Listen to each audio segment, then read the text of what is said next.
What's up? It's Mike Mal, and you are listening to the Athletor Podcast, where we dive into the processes, mindsets, strategies of some of the most successful athletes and coaches from all walks of life.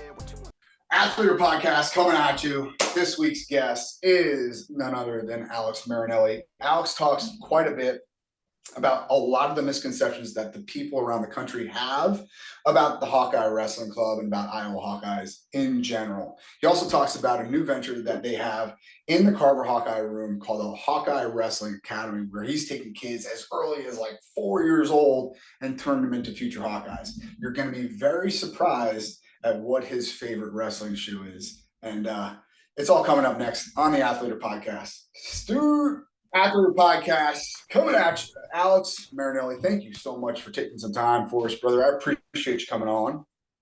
Yeah, man. How's it going? I'm good. I saw you this weekend and you had a coaching hat on. And I love seeing young athletes getting into coaching. Yep. Tell me how the transition has become, going from senior level competition to coaching now at a youth level. Talk to me about how that kind of came about. What made you decide to get into coaching at a youth level? Yeah. So when I got done with college competing, I, stayed in Iowa City. I stayed in the Hawkeye Wrestling Club, and because Tom was like, I can see that you can still compete, and he's like, I still had a fire in me to compete, but also I really wanted to coach. I got a couple offers here and there to go coach in college, and I was weighing them out, and Tom's like, you're a Hawkeye, obviously, I'll be a Hawkeye for life, but stayed in Iowa City. And then one day, a couple years ago, Tom came up to me and was like, hey, we need a youth program here at Iowa, right? Like we need one to train out of Carver. Like back in the day, they had Eastern Iowa with Terry, and that kind of went and phased off into something else, moved locations. And so I said, okay, well, I'll be your guy. Like I took it on, and it was like a no-brainer to me because I love investing in the youth. Like I love doing camps. I love seeing lives get changed. So back in, I think it was 2022 or 2023, I called it the Iowa City Wrestling Club. So ICWC was like my club. And then, fast forward to this year in April, I get done competing and, wrestle at the Olympic trials, don't end up making the team, but I'm like, you know what, like this is where I need to be. My wife and I love it here. We have a kid here in town. And it's like, it's a no-brainer to stay and invest in the youth and the high school group. And so I rebranded, did a slight name change, and had to go through a lot of licensing and all that stuff to be called the Hawkeye Wrestling Academy. So not easy to do at all. They don't tell you about that stuff. Yeah. So, you got the HWA, it's the Hawkeye Wrestling Academy for the youth. And then you got the Iowa wrestling team. And then you have the Hawkeye Wrestling Club, which is the post-grad program that I'm currently still in. I still am an HWC employee, and I go in and, at 2:00 or 2:30 here, I'll go and work out with Gabe Arnold, and we'll get a drill in and get him ready for the weekend. So like, I'm still investing in the college guys. I'm essentially a coach. And so, I'm in there every day grinding with the guys. And then too, I come back at night and pour into the youth. I mean, it's a best of both worlds. And one day, I don't know if my daughter will wrestle, but then I don't have to leave her home. Maybe she could come with and scrap it out a little bit. So that's the interesting part to me it's interesting to me that the path that you're taking right now really, I don't want to say wasn't really an option 20 years ago, but it certainly wasn't a lucrative option at all. Right. Like, I mean, it's different now. Yeah, it's way different now. And like you see David Taylor, he's the head coach of Oklahoma State, but he was M2 before before that. Yeah. Right. So, and then even guys like Daniel Cormier, he has a wrestling club. Like these are things that weren't really a viable option 20, 25 years ago.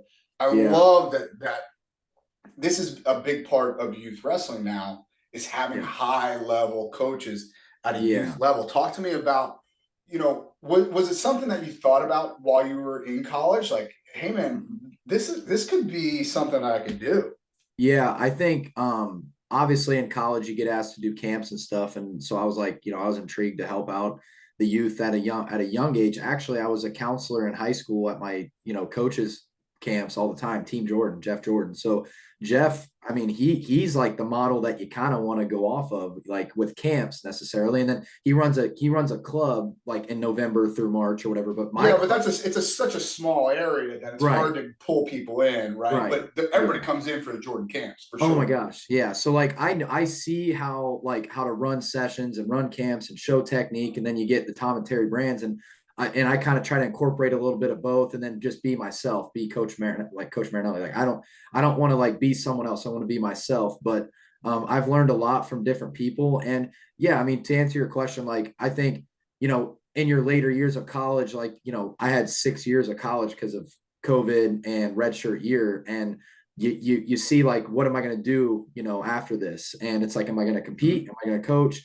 But while I was here, I could do both. Now was doing both hard? Yes. Like it was like, I mean, that's why I give kind of props to David Taylor and all these, and Jordan Burroughs. I mean, Jordan has an academy, and like we're both kind of doing the same thing. And when I was competing, you have to be selfish, right? Like you have to like take care of your body, rest, like all these things. And run an academy, you don't want to let any kid down. You want to be there for them, and you want to go travel. But now that I'm retired from competing, I mean, I was in Des Moines. Like I'll go to Tulsa Nationals. Like I'll go to like all these tournaments to like coach these kids, and I don't have to worry about necessarily like getting in the best workouts. I'm going to work out because I have to compete with college. So I mean, it's really good. I get to pour into both, and now that I'm not competing, it's a little bit different. So. What kind of surprised you? Is there anything at all that surprised you about dealing with younger kids in 2024 that maybe you didn't see coming? I would say I think I knew how different this day and age is. It's about like delayed gratification. They want instant. They like think it's going to be super easy. And like, that's with every generation, right? You come up in wrestling and you have to do reps. Like you have to like want to and crave the process. So like, and then also like on my part with the coaching, like, I knew it would be hard to convey how to do stuff to little kids, but you have to like really break it down. Like I'm talking like when you're back in grade school and you have to write a paper on how to freaking make a sandwich, like you can't be generic. Like you can't like say grab bread and this and this. Be and then, like, specific. Yeah. Like you have to be specific, like give them points and bullet points on and make them, reiterate or like re-say what you're saying. Like, okay, break them down, run your feet, do a half, chest to chest, like all that kind of stuff. Like I'm constantly like, how do I get these kids, a basic foundation ingrained in them, but then also show them high level technique? Cause like, I mean, even in college, like you go to college and you think you know how to take someone down or finish a single leg, and Tom and Terry do it a little bit different. And we're learning basics in college. So you have to sometimes honestly, like go back to what made you great. Like I'm a good hand fighter. Why am I good at hand fighter? It's not because I move my hands a bunch. It's because I keep my pressure on the guy and I use my elbows or I use whatever. So yeah. Can I tell you, there's two things that stand out to me about what you just said. And I'm going to relate it back to my own life and my own experience. And maybe you can kind of expound upon it. Number one, I took for granted. So I like working with little kids because they keep me honest. If I can hold the attention of an 8-year-old, I can hold the attention of anybody, right? I mean, these kids, something shiny in the room. They're like, what? Hey. Okay, so there's that, right? So they keep me sharp as a teacher, right? But also they keep me sharp in terms of I forget sometimes how important certain little things are. I'll give you an example.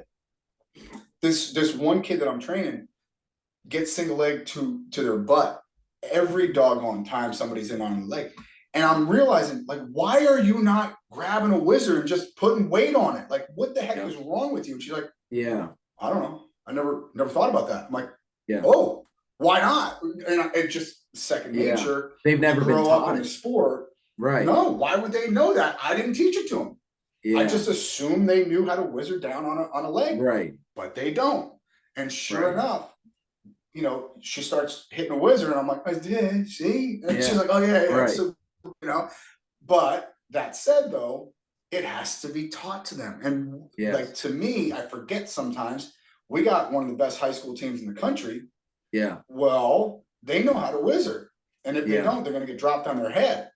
Yeah. Well, you got to And a teach the lot little of kids times that. too, like the college guys, like you show them how to kind of like sprawl the right way. They're probably doing it within like 2 reps, like typically. Like a Yes. youth wrestler, like it's an everyday thing, and a week later they may get it. Like a college team, you show them stuff and you're working on it, and it's like good, they got it. Let's move on. Like a youth kid, I tell them I'm not moving on until like I will hit bottom, neutral, all these positions, the basic ones every single day until we get it. And then like, I'll show you whatever else, like, you know what I mean? Because it's not flashy wrestling out here now. Like certain moves can make you go to the next level, but we got to work on that stuff that you're talking about. So can we talk about basics? yeah. Because I saw you in Des Moines this weekend. There was a kid that you were coaching, and he just kept on reaching back on bottom, and you wound up pinning the kid. Well, and I was like, at some point, I was like, you know what? If it works, whatever. Like, if it worked, but then we'll like after the match, I'm like, hey, that's the first thing you think of. So you have to like rewire. And he was probably around 8th grade, so he's probably been doing that since he was 4 or 5. And I just got this kid, and he's a great coachable kid, and it's like, your brain gets wired and makes pathways. And it's like, what do I do? The guy shoots in, I'm giving him, I'm not necessarily giving him position, but he was giving it so he could get to that neck wrench. And I'm like, that's gotta be, your feet got to go back, your hips got to go in. Like I tell the kids, like the dance, like hokey pokey dance, like you have to like literally focus, like your hips go in and you shake it. Like you have to like focus on how to move your body, like right arm moves, not your left leg. You know what I mean? So I think a lot of kids, they resort to their old ways of doing things. And that's why we're trying to get kids at a young age. I mean, I offer like age groups 4 to 7. It's called the Mini Hawks. They come in once a week. And then next month we'll probably have a father-son camp where they're starting like good habits instead of like getting them when they're 8 or 10. And then they do everything wrong. So how much time with like the little guys do you spend on building athletic ability, just kind of game playing and horsing around and stuff like that? Yeah, I think like it's a little bit of there's you got to be strategic, right? Because you only have so long, and then you only get their attention span for so long, like what you're saying. You know, I think like cartwheels and, you know, even like forward rolls, like these kids got to learn how to like tuck and roll. Like they got to learn how to like do sit outs and Granbies. And I think a lot of that is like on your own stance and motion. We do it for a little bit and then we move on.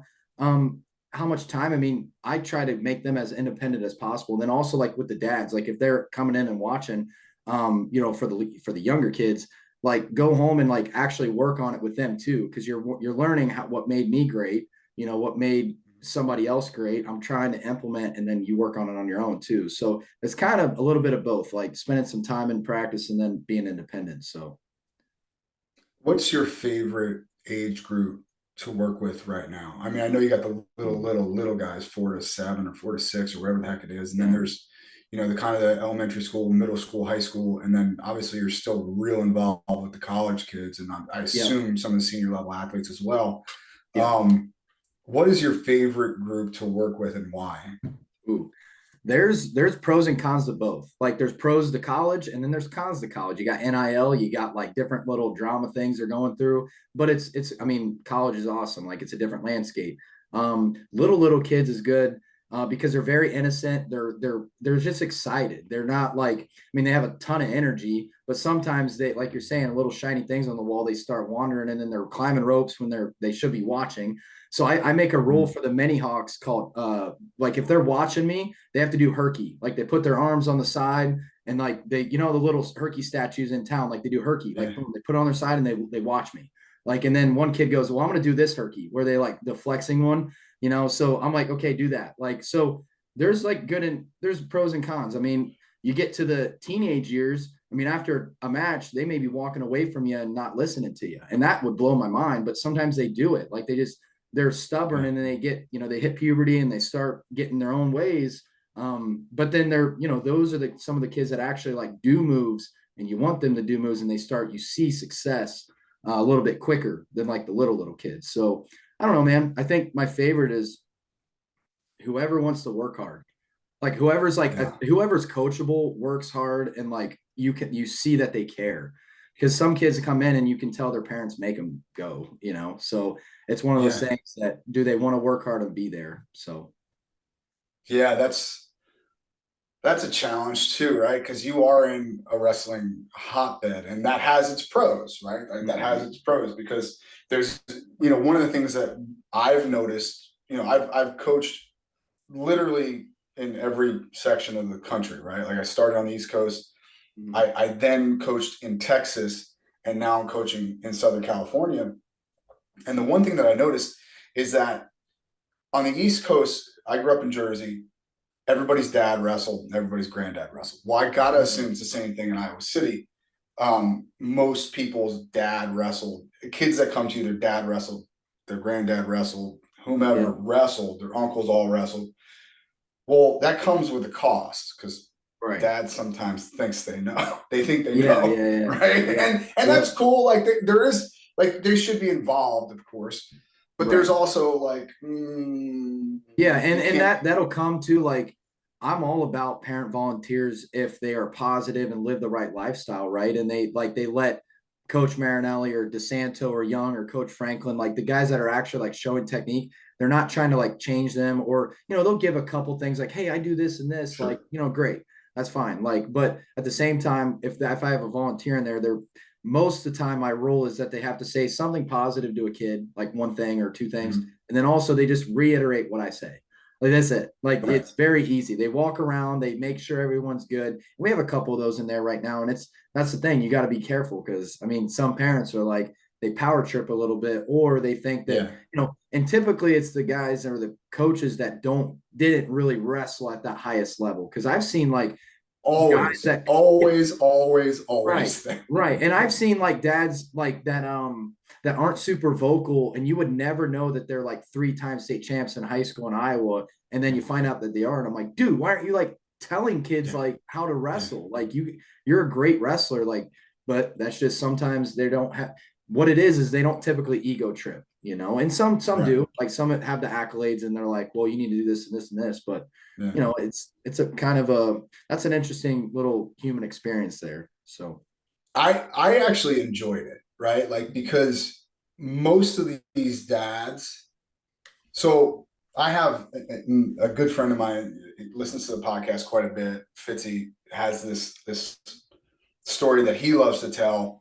And he was in my club one night, and there was a dad that came in, and the kid followed 5 minutes later, which means he was probably sleeping in the car, right? He was driving an hour, did his homework in the car, probably fell asleep on the last 10 minutes. And the dad comes in and immediately comes into my club and turns the heat up. And I'm like, we doing? What are you doing, bud? He's like, we have to get 6 pounds off. I'm like, you better get your shoes on then. He goes, what? I'm like, yeah, if we have to get weight off, you had better strap up then. And he goes, well, no, I meant him. I'm like, you're damn right you meant him. Like, not you, not me. He's got to get 6 pounds off. And so, I think, having tough conversations like that early on in the relationship between coach and dad and kid, it becomes huge, right? Because you have to establish boundaries. You have to establish the way things are going to be. Like, okay, I implement it's a Terry Brands rule, but it's an HWA rule. I mean, no parents are watching. Typically like the older kids, like I don't allow. I mean, you're going to get someone's going to ruin it for everybody, and they're going to get on the mat when they shouldn't be. So the mini Hawks, I give them some, I mean, there's kids that can't even freaking go to the bathroom on their own, so I mean, typically they can, but, I think that's super important, if parents are, inserting themselves when they shouldn't, you get like, and then you have to address them. And it's tough because I'm a nice guy. I please people too much. And you gotta lay down the law a little bit. So, yeah. You absolutely have to lay down the law. And I was more like that when I first started too. Like, I wanted to make sure everyone liked me as a coach. Right. And that's not always. And they'll respect you even more if you say, hey, and you might hurt their feelings a little bit, but you know what?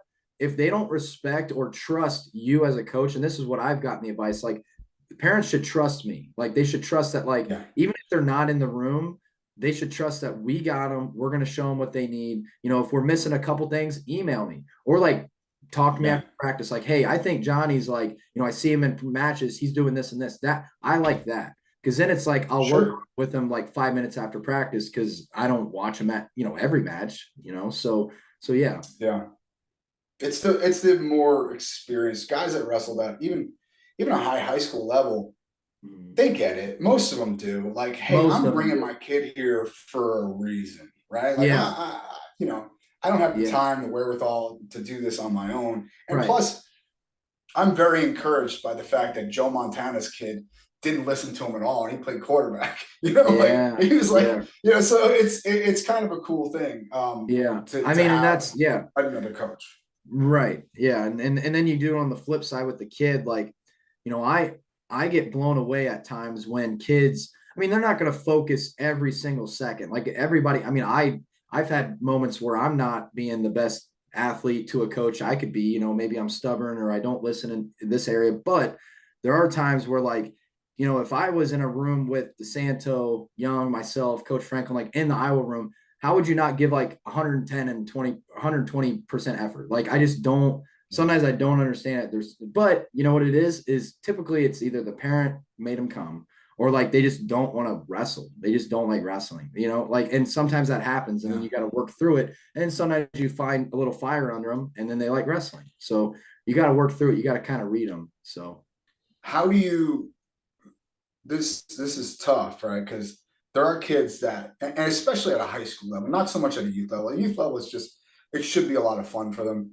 But at a high school level, I'm sure you found there are kids that do it probably just because they're good at it, right? They don't love this. How do you go about reigniting some passion for the sport with high school wrestlers? Yeah, I think it depends. Like they gotta love to compete. So like, how many tournaments are they going to? You know, they gotta go and get their hand raised and enjoy the victory. Like, because I loved winning. I just loved winning, and I hated losing. I hated both. But sometimes, like, I mean, growing up, I loved football more than I loved wrestling. Like, I just love the sport of it. Like, I just love the team aspect of football. Like, it's fun. You know, wrestling's hard, man. Like, it's hard. But I think navigating an athlete like that, like the type of practice they go through, like if they're like killing everybody and they got it down, like kind of tailor it back and give them a little independence and say, what do you want to do today? Like, what do you like? What's going to make you better? Like, you know, and then they're like, oh man, Coach Marinelli's like giving me some reins, like some slack, you know, like I can do what I want today. Like, you don't get to do what you want, but like, you know, I'll hear what you want. Like if you want to lift, like if you want to go run some Carver stairs, like you have to earn it. But like I think just reigniting fire is giving the kid like a chance to find it in themselves, like, and kind of not just like force it on them, because it's tough. Some kids are tricky. You don't want to burn them out. You don't want to like run the same practice over and over and over, and then they're just like, well, this sucks. Like, you know, like you gotta it's tough. So what do you think is the biggest contributor to kids burning out at a late high school level?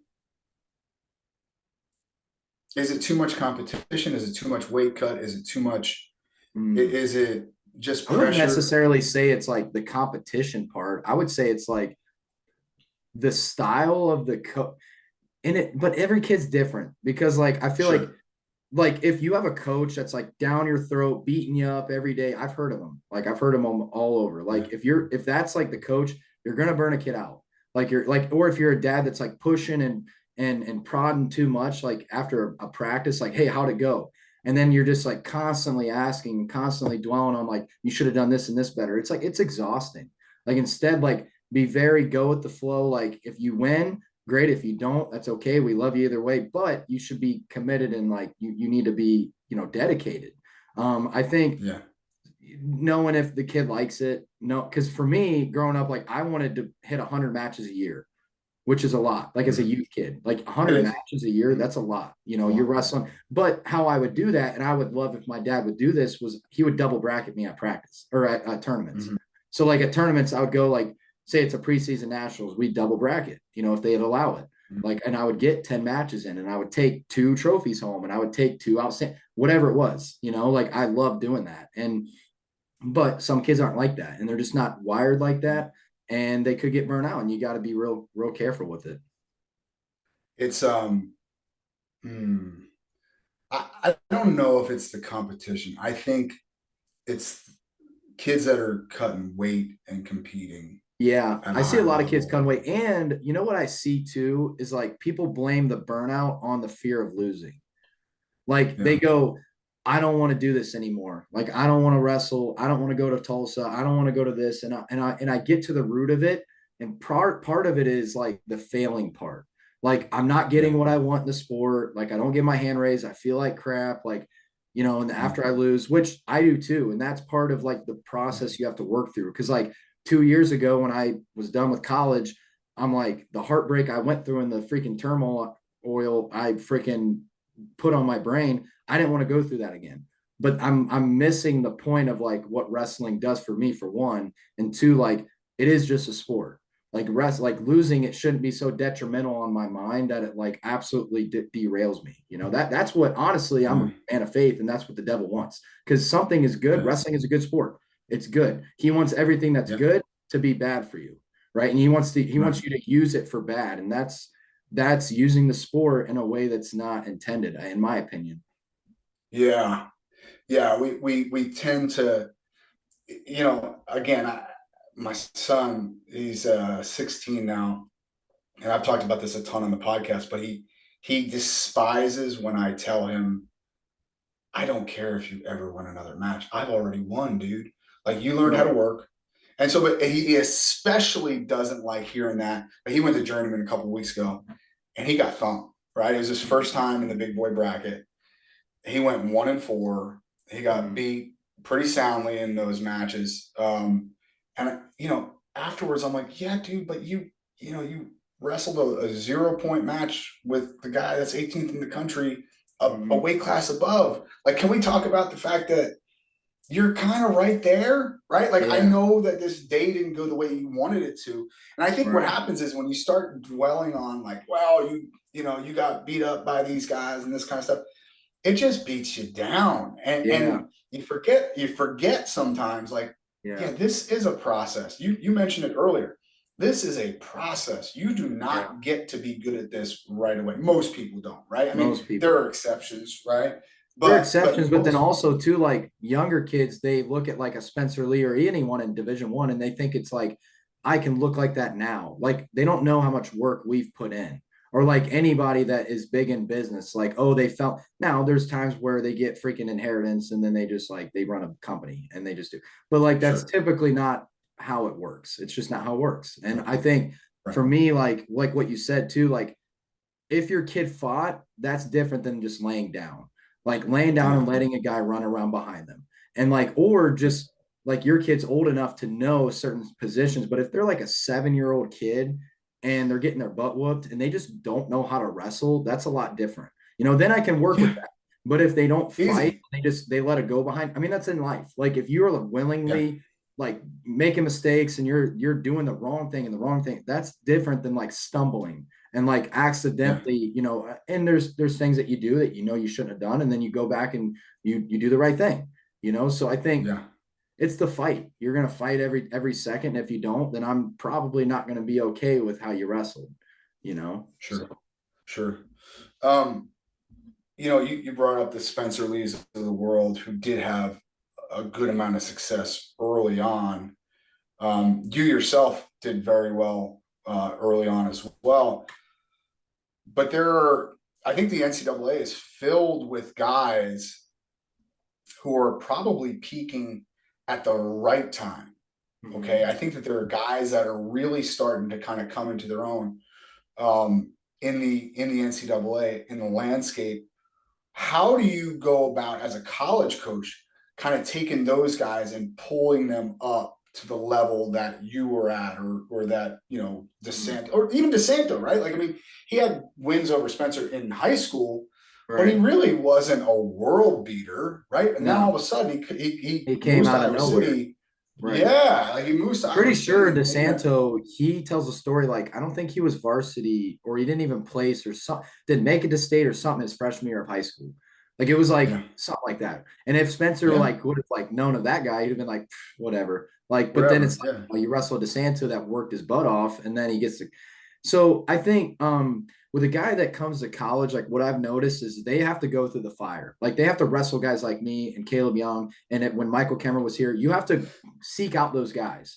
Like if you're just like kind of like in the corner of the room and like you're just getting by, you're not going to get better. Like you're not, and you have to figure out how to wrestle bigger, or not bigger, but just better guys. Like for example, my freshman year, my true freshman year, I had Mike Evans here in town, like he was still here. Alex Meyer was a good one. He ended up beating Mark Hall that year that I was a red shirt.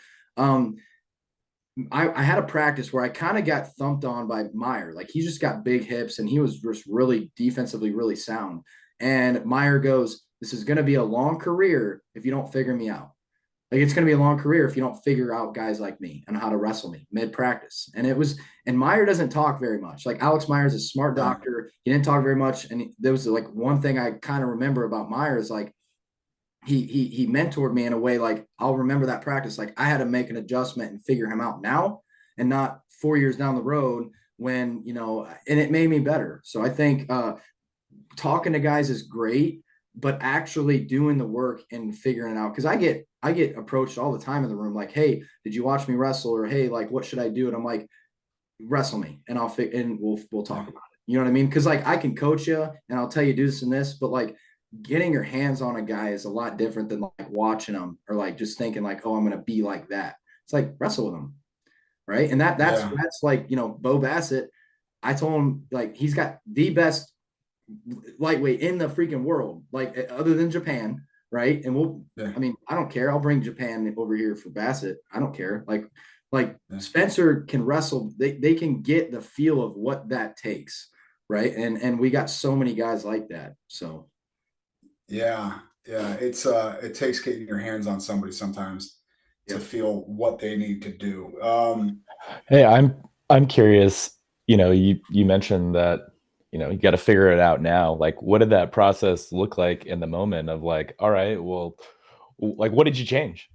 I changed my approach to my attacks. So like when you got Meyer, when you got a guy that has heavy hips, you have to get angles, right? And so like or approach the beginning of the go different. So like instead of like shooting yourself out and like just shooting, because he wants me to shoot. Like he wants me to get tired. He wants me to be under his hips. Make him shoot. Like be stingy. Don't go backwards and don't stall, but like get a 1 minute break-in period. Like I don't know, be strategic and then go out there and hit your holds with a different angle or like don't shoot straight on. And that's been a little bit of a demise for me is like everybody knows I have a post high crotch and like, but do they know that I got to go behind off of a shot? Probably not, but like I can hit it and I can work on it. And so with Meyer, like if I get in a high crotch or whatever, he's going to probably squash me. Like I have to get a single leg and like take him with one like onto one leg. Right. I got to pick him up. You have to pick up a guy like that. So. Yeah. Oh yeah, that's a good point, right? Like, we sometimes in this sport, and again, a lot of it stems from the room that you are currently in. Mhm. I think a lot of what Coach Gable said in the 70s, 80s, and then early 90s kind of got almost bastardized, right? Like I think a lot of high school coaches around the country thought, well, if Coach Gable's having this type of success, preaching hard work, hard work, hard work, leg attack, leg attack, leg attack. Yeah, but you have to like what I think he meant was There's you like have to. technique to it, right? It's not just like Yes. it's not, and that's what like I think is a very it's a misconception of our program is like we are good. We're ranked number 2 in the country this year. Obviously, we didn't do as good as we should have done last year. Like work hard, shoot, shoot, shoot. Like that is so like taken out of context. Like I feel like Yes. if they came into the room, they would like understand how like what do we do with our head? Like where's our hands on the leg? Like what is our elbow doing? Is it pointing the mat or is it up so we can get a whizzer? Like it's like little things like that like we're going over the back ankle. We're like how we snap, how we get them on their elbows. Like there's so many little details that like it's not just work hard because like you could work hard and you could suck. You know what I mean? Like you could work you can hard do at the the wrong things wrong when you're things. working. You could work hard at the wrong things. And that's something that like it's a big misconception. And obviously we're tough for a reason and one of the best programs in the country. And I just think that, that's a good point. Like Gable, it was a very like, it wasn't like so clean cut. Like it was like very unique for each individual. You know what I mean? That's the one thing that I've noticed after talking to the man for a while. He's like, people don't understand that I did not push Lincoln McElravy the same way I pushed, Joe Williams. You can't do it. Like they're Right. different human beings. They're motivated by different things. They're different body types. They're different. Right, but there's styles of also wrestling. right, and then there's also a standard and a philosophy that is kind of like roped in together, right? And so like you have to like, there's a reason why they get up and they do stair laps. There's like everybody's going to do kind of the same, or the way they live their lives, or the way that they approach the sport and get ready for it. And everybody's different. There's some kids that don't do the right things and they win. And there's and I say the right things, right? And some kids are like, what do you mean the right things? Like I'm working hard. It's like, well, you're downtown every night, but they win. And that's what's tough about the sport of wrestling is like, you can be anybody, but at some point it probably will catch up with you if you're doing the wrong things, For sure. Look, and I'll be completely honest with you. Those guys at an NCAA level are fewer and further between now than they ever have been. Like back when I was a kid, it was not uncommon, right, for those guys to be downtown. And if they were talented and they grew up wrestling, they had a really big arsenal in their hip pocket. Those guys could compete at a high level. You just don't see it anymore. It's a little different. It's a little different. And two, like, I'm not saying anybody needs to go out and do whatever, but enjoy the goods of college life, right? Like that's what Tom always says. Like, don't be a hermit. Like, I don't want you to be a monk by any means, but like go out. Like he's not saying go out and freaking spend, 5 hours downtown till 2 a.m. or whatever, but he's like, you got to be smart. These guys downtown or the students, they're not elite level athletes. They're not like they're very they don't get it. And so when you don't go out, you don't do these things, it's for a purpose and you're sacrificing. Now it's like, you can't be miserable. Or when I say miserable, like you gotta go out and enjoy your time with your friends and stuff. But it's a balance and you got to figure it out for you. So. No. All right, let's get moving on these. Try your best not to think too hard about these. Fire from the hip, if you will. Okay. What is the best wrestling shoe of all time? Rulons. Yeah. What color? Black and gold, obviously. Nike's gonna love that. Yeah. I'm a Nike. Okay, I'm a Nike athlete, so go buy some Nike Inflicts and the Freaks. Go buy them. So, yeah. Right, but all time, those Rule-Ons are hard to. I still have a pair right now. Yep. Or they're actually aggressors, but similar build, right? But same difference. It lasts. Oh, here they go. Joel's got the pair. There. Hey, what size are those? What size are they? 10.5. Okay. What do you want for them? That's my size. We'll talk offline. Okay.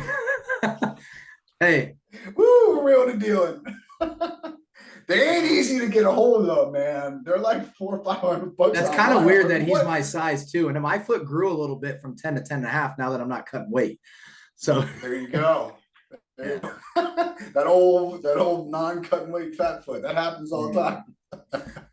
All right. Next one. You only get 4. They got to be American. Who is on your Mount Rushmore of wrestling? Gable. John Smith.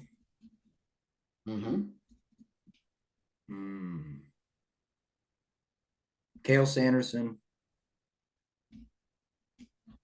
And I'm going to be biased and say Tom Brands. But it's not really, you know what? It's not biased because he's a 3-time national champ. And not many people know like how he lost his freshman year. Like, and then he won the Olympics. I mean, if anybody watches that Olympic match, I mean, he was a dominant wrestler. He even told me in that Olympic match, he hit a move where he hadn't even drilled it before, really. Like the freaking guy in the finals was in on a single leg and he reached over and did like a freaking He flipped him over and got an exposure. Side, far side crotch line. Yeah, like that stuff. I mean, dude, like people just underestimate how dominant of a wrestler he was. And yeah. I think also, to your point earlier, I think another thing that gets overlooked is just how technical Tom and Terry were. I can remember, working, I think I was at a camp or something that Terry did. And we talked for hours just about hand placement on a single leg. Like I'm talking about, I shouldn't say hours, but like 90 minutes. Yeah. 90 minutes just on hand, like where the heck my hands should be as opposed to where they should not be and why. Right. Yeah. And so I think a lot of that goes way overlooked, and their impact on the sport is huge, right? Yeah. Both Tom and Terry, for sure. Yep.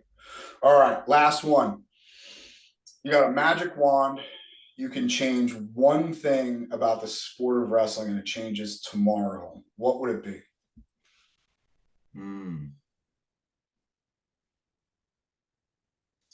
10 weight classes in the freestyle.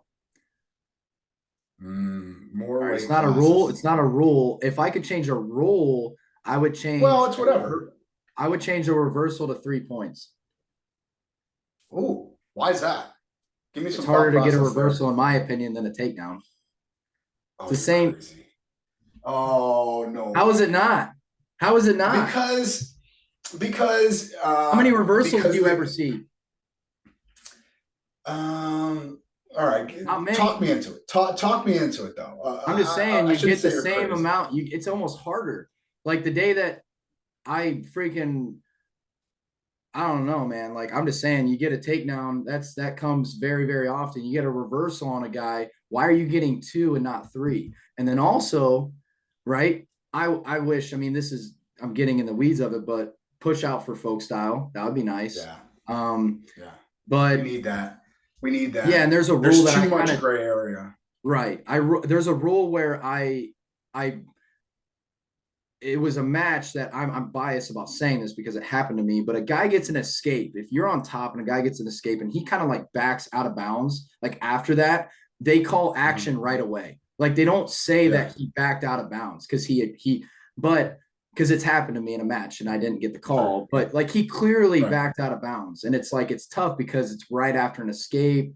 And so the ref said, hey, you should just be more strategic and just like kind of try to hold your ground and don't walk him out yet. I'm like, yeah, but like he's backing out. So whatever. Yeah. So the neutral position, I think, every critic of the step out rule has kind of been quieted because it's working in freestyle. It's working. Right. It's now, is it perfect? No, probably not, because I don't think grounded is a good way to go about it. That's horrible. I think it's terrible. I think it's if horrible. I'm going to be honest, either you stepped out or you didn't. Period. The end. Right. Get rid of all, and this is something that kind of, we shoot ourselves in the foot quite a bit. We allow this nuance and gray area where it's very simple to say, if you go out of bounds, it's 1 point. Simple. Dude, it's so hard to make the call. That's why I don't envy freestyle refs. I mean, I didn't do freestyle until I got to college. So not many people know that. Right. But like all the ruling and like, it's like, how does a ref that's a lot of, for one, pressure, but like you have to make the call. Did he go down to his knees and evade? And then you get a caution in 1, or, just take it away. Like if he went out of bounds, he went out of bounds, like period. Yeah. Step out. Yeah. I think, but it seems so simple. I just don't know what the holdup is. Like, are we just afraid of change? I just don't think they need it. You know what it is, man? Like, and people just don't want to work. Like, they just don't want to work at it. They don't want to get it right. Like, they don't want to they don't want to do it and rule change and type it in and like put it through the whole process. Probably right. You're not wrong. Like, I'm not like, because like oftentimes people just don't want to do the work and it's right there. Like, it's right there. Yeah. Like, I'm talking like just anything in life, like not just rule changes. Yeah. I'm talking just anything. Yeah. Yeah. But like, if we all kind of agree like that, and this is going to get into a different area and we're kind of butting up on time right now, but if we all kind of agree that one of the greatest experiences in college wrestling over the course of a half of a century is wrestling at a dual meet at Carver Hawkeye Arena.